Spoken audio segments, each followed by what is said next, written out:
या देवी सर्वभूतेषु मां कात्यायनी रूपेण संस्थिता नमस्तस्यै नमस्तस्यै नमस्तस्यै नमो नमः। प्यारे भक्तों, आज आप सभी श्रवण करेंगे मां कात्यायनी की पावन कथा। मां कात्यायनी 9 दुर्गाओं में छठी है। वे महादेवी का एक रूप है और अत्याचारी राक्षस महिषासुर का वध करने वाली है। मां कात्यायनी को ब्रजमंडल की आदि शास्त्रीय देवी माना जाता है। मां कात्यायनी की पूजा करने से विवाह में आने वाली अड़चनें दूर होती है। मां कात्यायनी की पूजा से गुरु ग्रह की स्थिति मजबूत होती है।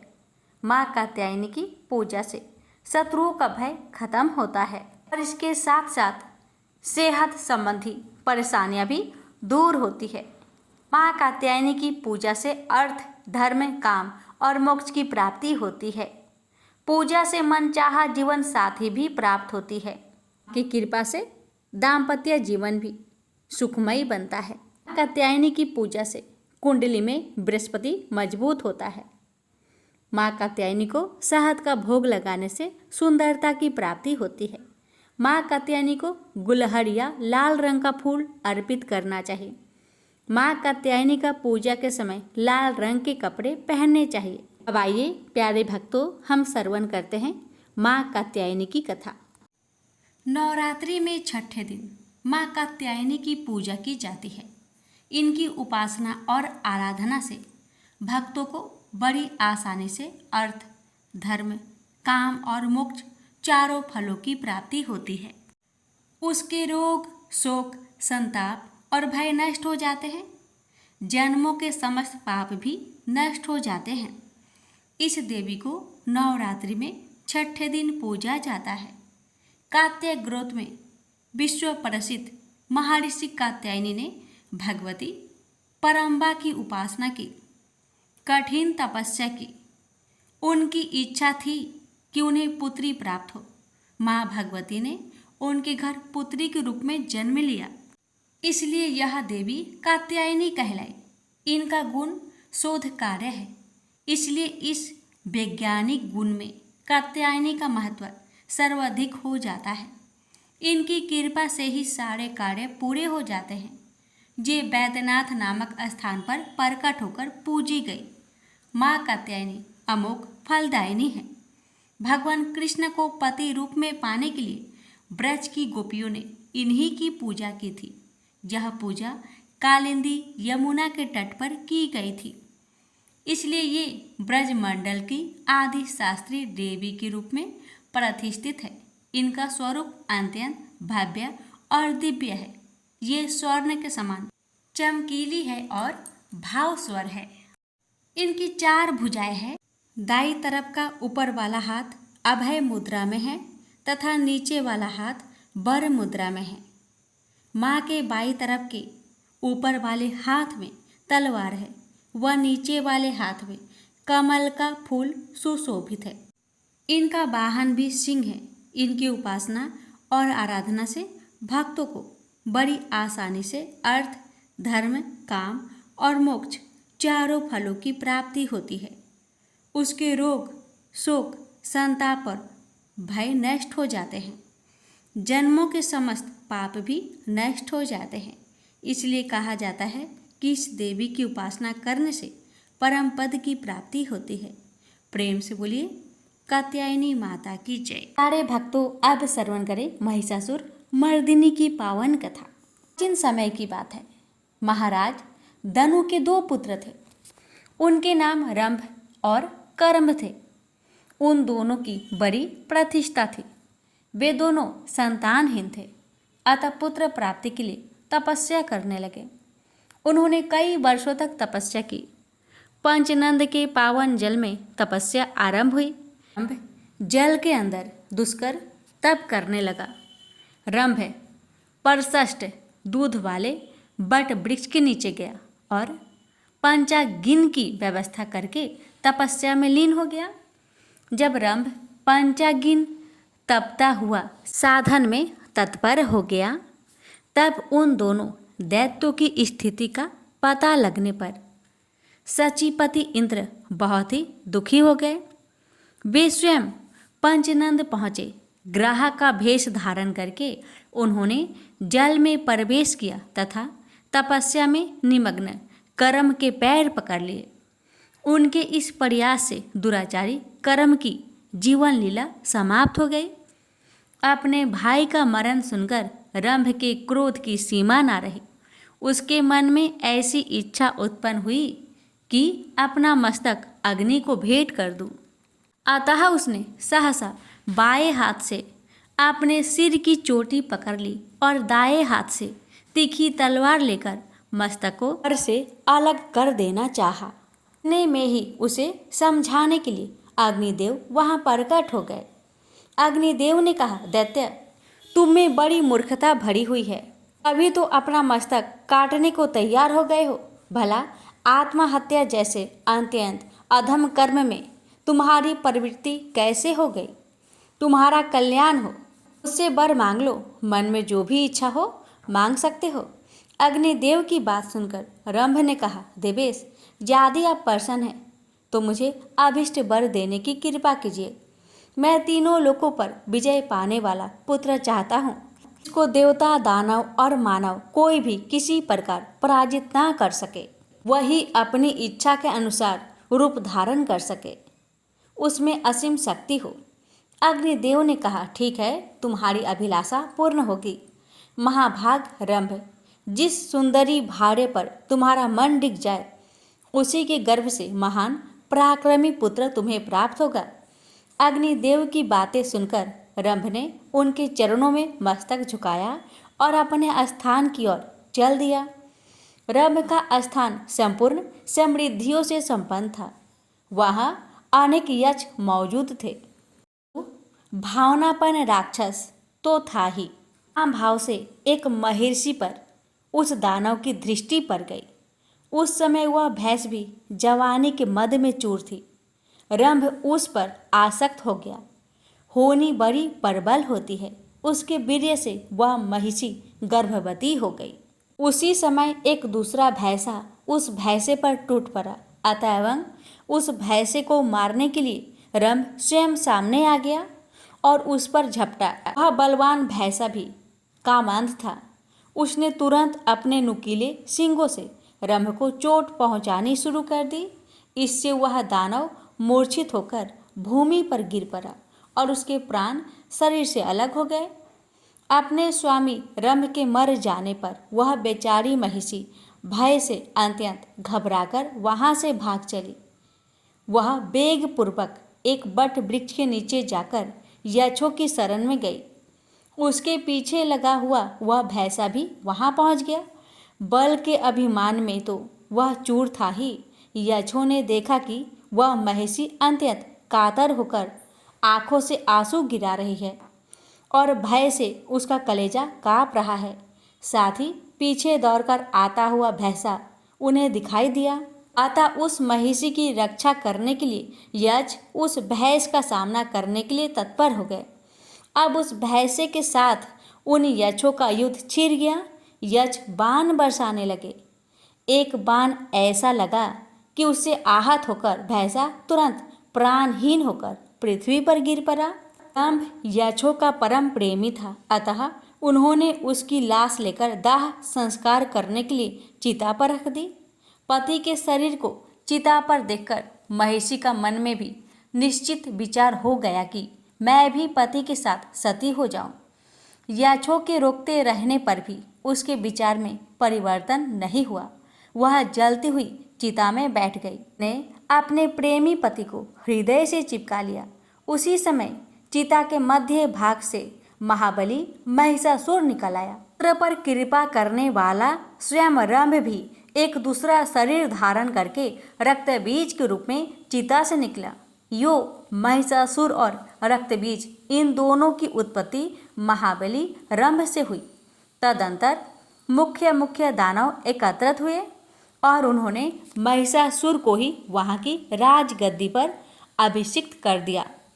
इस प्रकार महिषासुर नाम से प्रसिद्ध दानव संपूर्ण जगत पर शासन करने लगा। वर पा जाने के कारण उस पराक्रमी दैत्य को अत्यंत अभिमान हो गया। समस्त प्राणी उसके अधीन रहते थे। उसने समुद्र प्रयत्न सारी पृथ्वी को अपने बाहुबल से जीतकर स्वयं उसकी रक्षा का भार संभाल लिया। फिर एक दिन वह दैत्य को विशाल सेना लेकर स्वर्गलोक की ओर चल दिया। उसकी सेना इतनी विशाल थी कि धरती कांपने लगी, दिशाएं डोलने लगी और आकाश थरा उठा। महिषासुर की विशाल सेना ने इंद्र की राजधानी अमरावती को घेर लिया। इंद्र ऐरावत हाथी पर सवार होकर देवताओं की विशाल सेना लेकर महिषासुर की सेना को स्वर्गलोक से भगाने के लिए चल पड़े। इंद्र की सेना को देखकर महिषासुर ने अपने सेनापति बिडाल को आदेश दिया, बिडाल, इंद्र को अपनी शक्ति और अपनी सेना पर बड़ा गर्व है, जाओ और इंद्र के गर्व को चूर चूर कर दो। आज्ञा पाते ही बिडाल की विशाल सेना इंद्र की सेना से जा भिड़ी। दैत्यों और देवताओं की सेना में घमासान युद्ध होने लगा। चारों ओर हाहाकार मच गया। अचानक इंद्र के पुत्र जयंत ने सूर्य की किरणों की तरह चमचमाते 5 बाण धनुष पर चढ़ाए और बिडाल पर छोड़ दिया। जयंत के छोड़े हुए दिव्य बाण बिडाल की छाती से आकर लगे और वह बुरी तरह घायल होने के साथ ही मूर्छित होकर अपने रथ से गिर गया। बिडाल की सारथी ने उसे उठाकर रथ पर लिटा दिया और रथ लेकर महिषासुर की सेना के शिविर की ओर भागा। युद्ध भूमि से लौटे घायल बिडाल के पीछे पीछे हथियार फेंकती हुई इंद्र की सेना को देखकर महिषासुर की क्रोध की सीमा न रही। उसने अपनी विशाल गदा उठाई और अपने सेनाध्यक्ष चिछुर, उग्रस्त्र, उग्रवीर्य, असीलोमा, त्रिम्न, वास्क और अंधक आदि महादैत्यों के साथ एक विशाल सेना लेकर इंद्र की सेना पर टूट पड़ा। महिषासुर की विशाल सेना को देखकर ब्रह्मा, विष्णु और महेश भी इंद्र की सहायता के लिए युद्ध भूमि में आ गए। लेकिन महिषासुर ने अपनी असुरी शक्ति से असंख्य महिषासुर उत्पन्न कर दिए। ब्रह्मा, विष्णु और महेश जिस और भी देखते थे उन्हें असंख्य महिषासुर दिखाई देते थे। भगवान विष्णु ने अपने सुदर्शन चक्र को आज्ञा दी कि वह महिषासुर की इस असुरी माया को समाप्त कर डाले। लेकिन सुदर्शन चक्र जैसे जैसे महिषासुर की गर्दन काटता गया, नए नए महिषासुर पैदा होते चले गए।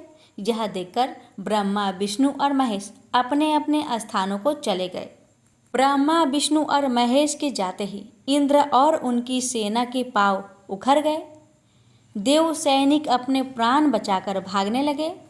महिषासुर की विजय सेना ने अमरावती में प्रवेश किया और इंद्र के ऐरावत हाथी, कामधेनु गौ, उच्च श्रवा घोड़ा तथा अन्य सभी चीज़ों पर अधिकार कर लिया और बड़ी धूमधाम से इंद्र आसन पर बैठ गया। सारा स्वर्गलोक, तीनों लोकों के सम्राट महिषासुर की जय जयकार से गूंज उठा। पराजित देवता निराश्रितों की तरह वनों और पर्वतों में मारे मारे फिरने लगे। उन्होंने इंद्र से कहा, देवराज, अब यह जिंदगी बोझ बन गई है। आज देवताओं के पास न घर है न तन ढकने को कपड़े। आखिर कब तक हम निराश्रितों का साथ जीवन बिताते रहेंगे? हमारी सलाह मानिए और पितामह ब्रह्मा के पास चलिए, वह कोई न कोई उपाय अवश्य बता देंगे। सभी देवताओं के आग्रह पर इंद्र अपने साथी देवताओं के साथ ब्रह्मा जी के पास पहुँचे। इंद्र बोले, पितामह, इंद्र आसन पर अधिकार कर लेने के बाद भी महिषासुर के अत्याचारों का अंत नहीं हुआ है, कोई उपाय बताइए। ब्रह्मा जी बोले, मैंने महिषासुर को अवध्य और अपराजित होने का वरदान दिया है। उसे उसी वरदान का गर्व है, लेकिन मैंने वरदान देते समय ये भी कहा था कि उसे न तो पुरुष ही मार सकता है और ना ही पराजित ही कर सकता है। इंद्र बोले, इसका अर्थ है कोई स्त्री ही महिषासुर का वध कर सकती है? ब्रह्मा जी बोले, हाँ पुत्र, कोई स्त्री ही महिषासुर की अपार शक्ति से टक्कर लेकर उसका वध कर सकती है। इंद्र ने पूछा, ऐसी स्त्री कौन हो सकती है पितामह? ब्रह्मा जी ने कहा, चलो भगवान शिव के साथ भगवान विष्णु के पास चले, वही कोई उपाय सोच सकते हैं। ब्रह्मा जी भगवान शिव और इंद्र आदि देवताओं को लेकर क्षीर सागर में उस स्थान पर पहुंच गए जहां भगवान विष्णु शेष नाग की सैया पर शयन कर रहे थे। ब्रह्मा जी बोले, विष्णु जी, महिषासुर के अत्याचारों से दुखी देवता आज दर दर मारे फिर रहे हैं, आप ही इनके कष्टों को दूर कर सकते हैं। विष्णु बोले, पितामह, महिषासुर की असुरी माया को मेरा सुदर्शन चक्र भी पूरी तरह समाप्त नहीं कर पाया है, फिर आप ही बताइए मैं आपकी किस तरह सहायता करूं? ब्रह्मा जी बोले, मैंने महिषासुर को अवध्य और अजय होने का वरदान देते समय कहा था कि संसार का कोई भी पुरुष उसका बाल भी बांका नहीं कर सकेगा। विष्णु जी बोले, इसका अर्थ है कि कोई नारी ही इस महादैत्य महिषासुर का वध कर सकती है, तब तो माँ भगवती के अतिरिक्त और कोई महिषासुर का वध नहीं कर सकता। वही योग निद्रा है, वही आदि शक्ति है। मुझ में ब्रह्मा जी और शिव जी में जो भी शक्ति और सामर्थ्य है माँ भगवती की दी हुई है। हमें माँ भगवती की ही स्तुति करनी चाहिए, वही संसार को महिषासुर के अत्याचारों से मुक्ति दिला सकती है। भगवान विष्णु की सलाह मानकर सभी देवता समुद्र तट पर आ गए और माँ भगवती की स्तुति करने लगे। तभी आकाशवाणी हुई, हे देवताओं, तुम सभी अपना अपना तेज एकत्र करो, मैं सगुण रूप धारण करके तुम्हारा उद्धार करूंगी। आकाशवाणी सुनकर ब्रह्मा, विष्णु और शिव के साथ अन्य सभी देवताओं का तेज इकट्ठा होकर जगमगाते पर्वत के रूप में दिखाई देने लगा, जिसकी ज्योति की किरणें लपलपाती लपटों की तरह दसों दिशाओं में फैली हुई थी। फिर वह ज्योतिपुंज बड़ी तेजी से नारी के रूप परिवर्तित होने लगा और उसने देवी का रूप धारण कर लिया। उसके प्रकाश से तीनों लोग जगमगा उठे। देवी का मुख शंकर के तेज से बना था, यमराज के तेज से सिर के बाल निकल आए, भगवान विष्णु के तेज से उनकी भुजाएं उत्पन्न हुई, चंद्रमा के तेज से दोनों स्तन और इंद्र के तेज से कमर पैदा हुई। देवी की जांघें और पिंडलियां वरुण देव के तेज से, नितंब पृथ्वी के तेज से, हाथों की उंगलियां वस्तुओं के तेज से, दोनों चरण ब्रह्मा जी के तेज से, पैरों की उंगलियां सूर्य के तेज से पैदा हुई। प्रजापति के तेज से दांत और अग्नि के तेज से आंखें, संध्या की तेज से भौवें और वायु की तेज से कानों की उत्पत्ति हुई। फिर सभी देवताओं ने देवी को अपने अपने अस्त्र शस्त्र भेंट कर दिए। इसी बीच सूर्य ने देवी के रोम रोम में अपनी किरणों का तेज भर दिया। क्षीर सागर ने 2 दिव्य वस्त्र और उज्जवल हार भेंट किए। समुद्र ने चूड़ामणि, कुंडल, अर्धचंद्र भेंट किए। शेषनाग ने नागहार भेंट किए। अनेक प्रकार के अस्त्र शस्त्रों से सुसज्जित होने के बाद देवी ने कहा, देवताओं, अब तुम सब भय मुक्त हो जाओ। अब महिषासुर आपका कुछ नहीं बिगाड़ पाएगा। मैं बहुत शीघ्र ही उसे मारकर उसके सभी साथी दैत्य को यमलोक पहुंचा दूंगी।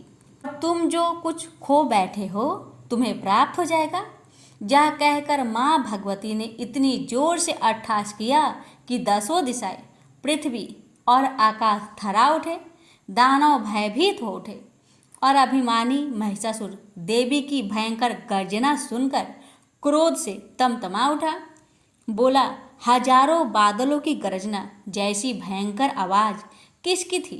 सैनिकों, दौड़कर जाओ और मालूम करो। माँ भगवती के गरजने की आवाज अभी तक गूंज रही थी।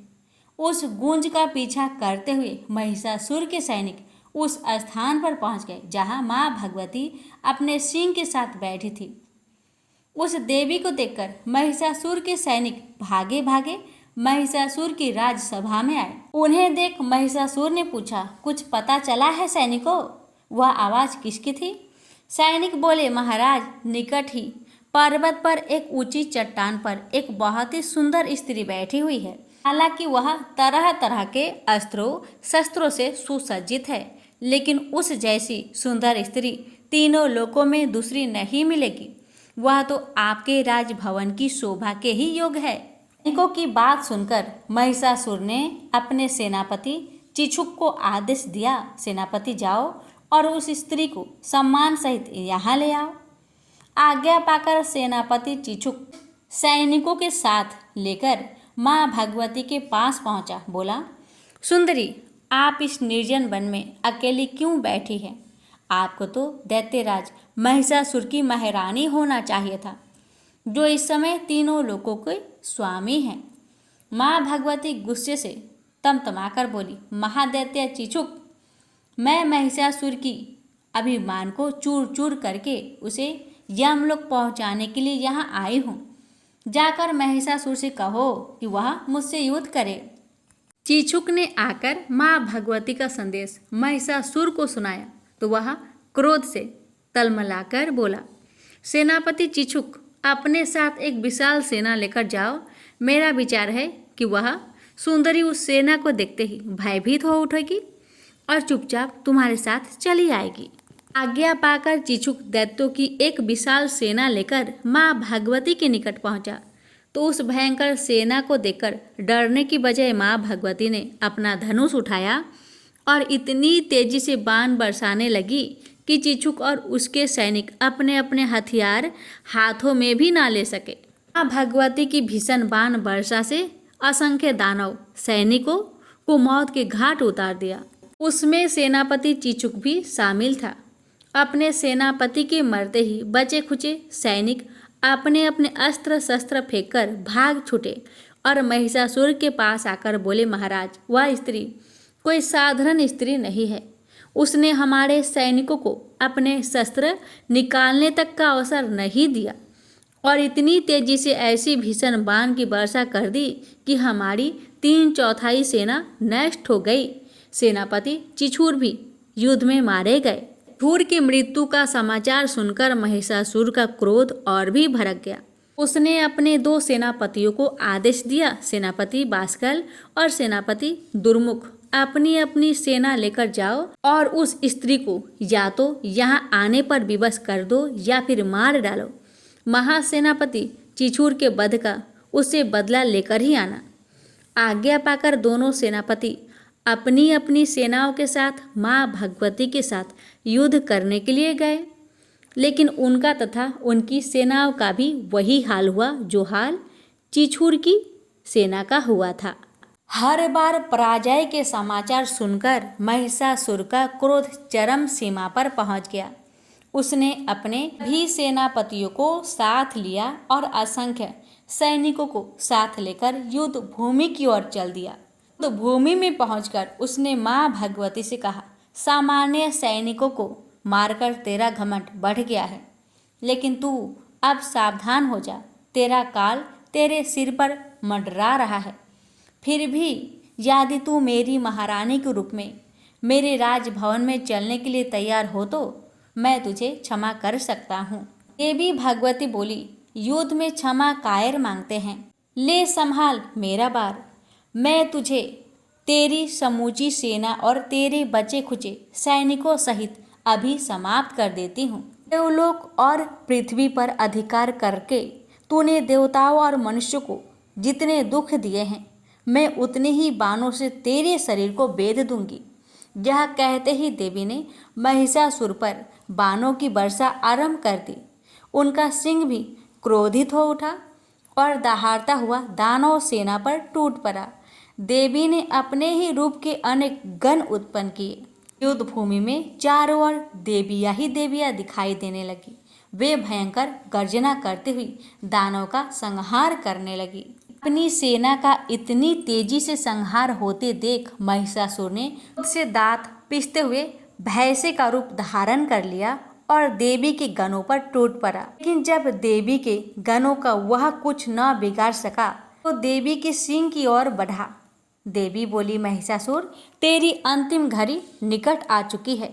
जब तक मैं मधुपान करती हूँ तब तक तू और गरज ले। महिषासुर बोला, मूर्ख स्त्री, मैं अजय हूँ। संसार का बड़े से बड़ा योद्धा भी ना तो मुझे मार सकता है न पराजित कर सकता है।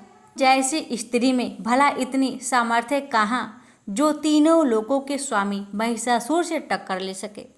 देवी बोली, मूर्ख, पितामह ब्रह्मा ने तुझे जो वरदान दिया था वह वरदान नहीं, श्राप था। लेकिन तू अभिमान के कारण ब्रह्मा जी के शब्दों के अर्थ को नहीं समझ पाया।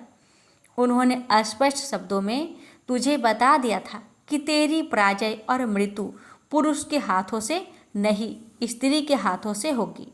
सुनकर महिषासुर बोला, इसका अर्थ है कि ब्रह्मा ने मुझे मूर्ख बनाया। यह तो देवताओं की पुरानी आदत है कि वे दानवों के साथ अनादि काल से ही छल करते चले आए हैं। मैं पहले तुझे ठिकाने लगा दूँ, ब्रह्मा जी को ठिकाने लगा दूंगा। कहकर महिषासुर अपने खुरों से पृथ्वी को खोदने लगा। अपने लंबे नुकीले सिंगों से पर्वतों को उखाड़ उखाड़ कर देवी की ओर फेंकने लगा, जिससे पृथ्वी फटने लगी। उसकी पूंछ की फटकार से समुद्र पृथ्वी को डुबाने लगा। समूची सृष्टि इस तरह हाहाकार कर उठी जैसे प्रलय आ गया हो। देवी ने नागपाश फेंककर महिषासुर को बांध लिया, लेकिन वह भैंसे का रूप त्याग कर सिंह रूप में बदल गया। फिर जैसे ही देवी तलवार से उसका सिर काटने लगी, वह खड्गधारी पुरुष बन गया। देवी ने उसे बाणों से बेध डाला। तब उसने विशालकाय गजराज का रूप धारण कर लिया और देवी के वाहन सिंह को जकड़ लिया। यह देख देवी ने तलवार से उसकी सूर काट दी। महिषासुर देवी की ओर झपटा, लेकिन उसके और देवी के बीच अनेक देवी के गण आ खड़े हुए और महिषासुर से युद्ध करने लगे। फिर देवी उछलकर महिषासुर पर सवार हो गई और अपने पैरों से उसे दबाकर उसकी गर्दन पर त्रिशूल का वार किया। पैरों से दबा होने पर भी महिषासुर पुरुष का रूप धारण करके भैंसे के मुख से निकलने लगा, लेकिन अभी उसका आधा शरीर बाहर निकल पाया था कि देवी की तलवार ने उसका सिर काट डाला। यह देख महिषासुर की बची खुची सेना पाताल की ओर भागने लगी। महिषासुर के मरते ही देवता आकाश से देवी पर पुष्प बरसाने लगी। यक्ष, गंधर्व और किन्नर तरह तरह के वाद्य यंत्र बजाकर नाचने लगे। फिर से बोलिए, दुर्गा माता की जय। क्षमा प्रार्थना। हमें देवी माता से इस प्रकार क्षमा याचना करनी चाहिए। हे परमेश्वरी, मेरे द्वारा रात दिन बहुत से अपराध होते रहते हैं। मुझे अपना दास समझकर मेरे उन अपराधों को आप कृपा पूर्वक क्षमा करिए। परमेश्वरी, मैं आह्वान करना नहीं जानती, विसर्जन करना नहीं जानती तथा पूजा करने का ढंग भी नहीं जानती। हे माँ, मुझे क्षमा करिए। देवी सुरेश्वरी, मैंने जो मंत्रहीन ना मंत्रों को मैं जानती हूँ, क्रियाहीन ना क्रियाओं को जानती हूँ और भक्तिहीन ना भक्ति के प्रकार जानती हूँ। पूजन क्या है वह सब आपकी कृपा से पूरे हो। सैकड़ों अपराध करने के बाद भी जो आपके शरण में आके जगदम्बा कहकर पुकारता है, उसे वह गति प्राप्त होती है जो ब्रह्मादि देवताओं के लिए भी पाना आसान नहीं है। जगदम्बिके, मैं अपराधी हूँ, किंतु आपकी शरण में आया हूँ। इस समय दया का पात्र हूँ, आप जैसा चाहे वैसा करे। हे देवी परमेश्वरी, अज्ञानवश भूल से या बुद्धि भ्रष्ट होने के कारण मैंने जो भी न्यूनता या अधिकता कर दी हो, वह सब क्षमा करें और प्रसन्न होइए। सच्चिदानंद स्वरूपा परमेश्वरी, जगत माता कामेश्वरी, आप प्रेम पूर्वक मेरी यह पूजा स्वीकार करें और मुझ पर प्रसन्न रहे। देवी सुरेश्वरी, आप गोपनीय से भी गोपनीय वस्तु की रक्षा करने वाली हैं। मेरी निवेदन किए हुए इस जप को ग्रहण करिए। आपकी कृपा से मुझे सिद्धि प्राप्त हो। इस प्रकार क्षमा प्रार्थना मंत्र के पाठ से दुर्गा माता आपके जाने अनजाने में हुए सारे अपराधों को क्षमा करेंगी और उनकी कृपा सदैव आपके ऊपर बनी रहेगी। तो प्रेम से बोलिए जगदम्बा माता की जय।